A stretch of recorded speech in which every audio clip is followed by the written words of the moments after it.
আসসালামু আলাইকুম। The English cadet academy স্কুলের পক্ষ থেকে সবাইকে অনলাইন ক্লাসে স্বাগত।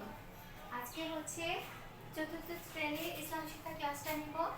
চতুর্থ শ্রেণীর বর্ণনামূলক, দেখো তোমাদের শীটে লক্ষ্য করে দেখতে পাবা যে বর্ণনামূলক 12 পর্যন্ত শেষ, আমাদের কমপ্লিট। এখন হচ্ছে বর্ণনামূলক 13। বর্ণনামূলক 13তে প্রশ্ন হচ্ছে মাদ কাকে বলে, মাদের হরফ কয়টি, একটু উদাহরণ দিবা। এই প্রশ্নটা পেয়ে যাবো হচ্ছে বইয়ের 63 পৃষ্ঠায়। দেখো এই প্রশ্নটা হয়তো তোমাদের আগেও পড়ানো হয়েছে, অনেকেই পারো অনেকেই পারো না, সবার সুবিধার্থে আবার আলোচনা করি। দেখো 63 পৃষ্ঠা খুললে দেখতে পাবা, দেখা যাচ্ছে 63 পৃষ্ঠায়। দেখো মাদ কাকে বলে, প্রথমে সঙ্গটা দিবা। কোরআন মাজিদে কোন কোন হরফ টেনে পড়তে হয়, এই টেনে পড়াকে কি বলে, মাদ বলে। এতটুকু দিলা, প্রথমে সংজ্ঞা দিলা। সংজ্ঞা দেওয়ার পর হচ্ছে তারপরে যাওয়া হচ্ছে মাদের হরফ কয়টি।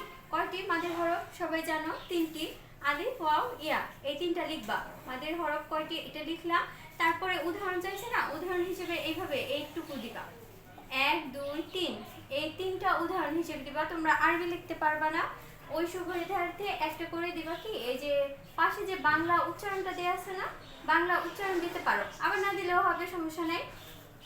উদাহরণ হিসেবে দিবা যে জবরের পরে আলিফ থাকলে একটু টেনে পড়তে হয়, যেমন হিসেবে এখানে যথা দিয়ে আলিফ ওয়াও ইয়া দিবা। মাদের হরফ 3টা লেখার পরে যেমন দিবা, 1 নাম্বার দিবা, জবরের পরে আলিফ থাকলে একটু টেনে পড়তে হয়, ঠিক আছে, শেষ। তারপর এটা কি আছে, জেরের পরে যজমযুক্ত, জেরের পরে যজমযুক্ত ইয়া থাকলে কি হয়, একটু টেনে পড়তে হয়। তারপর কি, আচ্ছা আমরা সিরিয়ালি, এখানে সিরিয়ালি দেওয়া নাই, আলিফের পরে ওয়াও ইয়া তোমরা দিতে পারো, সমস্যা নাই।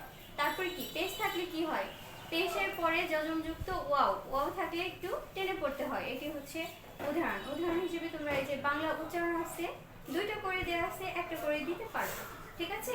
এতটুকু বর্ণনামূলক, তো যতটুকু সম্ভব যে একটু বাড়িয়ে লেখার চেষ্টা করবা, নাম্বার বেশি, আর যতটুকু বাড়িয়ে লিখবা ততটুকু নাম্বার বেশি পাবা, ঠিক আছে। প্রশ্নটা 63 পৃষ্ঠায় আছে, দেখে নেবা, মুখস্থ করবা, আর এটাই হোমওয়ার্ক থাকবে, ঠিক আছে। ধন্যবাদ সবাইকে।